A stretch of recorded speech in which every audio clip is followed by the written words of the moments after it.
मध्य प्रदेश के जबलपुर में 20 जुलाई को एक तांत्रिक की बेरहमी से हत्या कर दी गई थी। तांत्रिक के भाई ने 24 जुलाई को उसकी गुमशुदगी की रिपोर्ट दर्ज करवाई।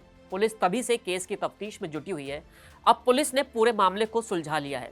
इस तांत्रिक की हत्या एक पूरे के पूरे परिवार ने की थी, क्योंकि तांत्रिक झाड़ फूक के बहाने उनके परिवार की महिला से छेड़छाड़ कर रहा था। महिला को काफी दिन तक तांत्रिक ने परेशान किया। जब परिवार को यह बात पता चली तो उन्होंने तांत्रिक को ही मार डाला। 24 जुलाई को कमलेश पटेल ने संजीवनी नगर थाने में अपने भाई की गुमशुदगी की रिपोर्ट दर्ज कराई। पुलिस को बताया कि उसका भाई हलधर पटेल उर्फ बसोरी एक तांत्रिक है। 20 जुलाई को वो नेपाल के लिए निकला था और तभी से लापता है। उसका मोबाइल भी बंद है। कमलेश ने बताया कि हलधर साई कॉलोनी में रहने वाले विश्वकर्मा परिवार के साथ नेपाल जा रहा था, इसलिए उसके गायब होने में उनका ही हाथ हो सकता है। पुलिस ने इस जानकारी के बाद विश्वकर्मा परिवार के मोबाइल सर्विलांस पर ले लिए।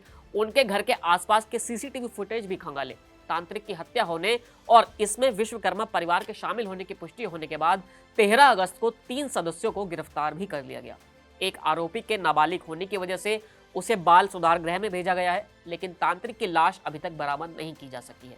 आपको पूरा मामला बताएं तो जबलपुर के साई नगर में रहने वाले राजा विश्वकर्मा प्राइवेट कंपनी में नौकरी करते हैं। 1 साल से उनकी पत्नी सुमन की तबीयत खराब थी। इलाज कराने के बावजूद कोई फायदा नहीं हुआ। सुमन को लगा कि उस पर किसी ने तंत्र क्रिया कर दी है। जब परिवार वालों से उसने ये बात शेयर की तो एक रिश्तेदार ने उसे तांत्रिक हलधर के बारे में जानकारी दी। कहा कि तंत्र मंत्र से वो उसकी बीमारी ठीक कर सकता है। सुमन घर वालों को बिन बताए जुलाई के पहले सप्ताह में तांत्रिक के घर पहुंची। उसे अपनी परेशानी के बारे में बताया। तांत्रिक ने उससे झाड़ फूक कराने के लिए कहा। तांत्रिक हलधर पटेल ने सुमन से कहा कि जब वो तंत्र क्रिया करेगा उस वक्त उन दोनों के अलावा कोई तीसरा व्यक्ति नहीं होना चाहिए, तभी इसका फायदा होगा।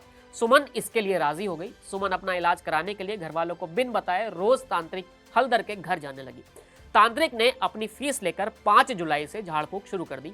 तांत्रिक कुछ दिन तो सुमन को सामने बैठाकर तंत्र करता रहा, फिर अपने पास बैठाना शुरू कर दिया। धीरे धीरे बैड टच भी करने लगा। बीच बीच में सुमन के घर भी आकर उसने तंत्र क्रिया की।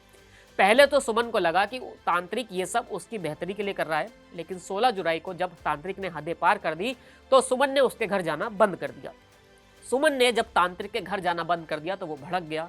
उसने सुमन को धमकी दी थी कि अगर पूजा अधूरी में छोड़ दी तो परिवार पर बड़ा संकट आ जाएगा। इसके बावजूद सुमन वहां पर नहीं गई। तांत्रिक ने तब फोन करके परिवार में किसी की मौत होने की धमकी दे दी। तांत्रिक की बात सुनकर सुमन डर गई।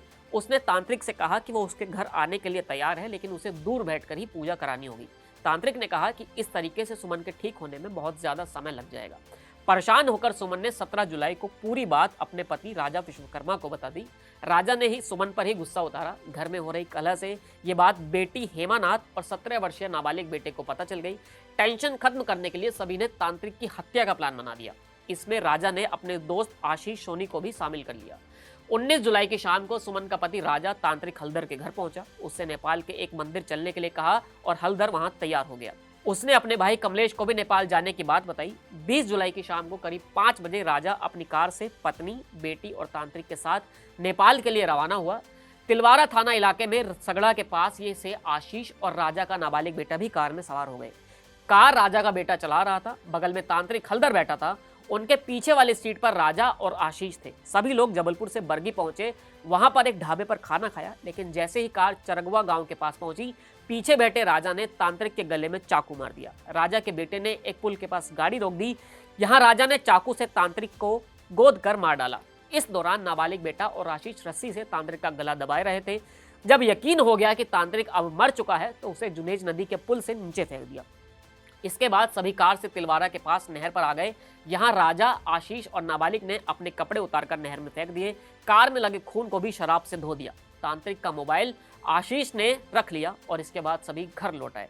पुलिस ने अब इस पूरे मामले को खुलासा कर दिया है इसका, और इस बारे में आगे की एक्शन लिया जा रहा है। फिलहाल इस वीडियो में इतना ही। फिर मिलेंगे नई वीडियो के साथ। शुक्रिया।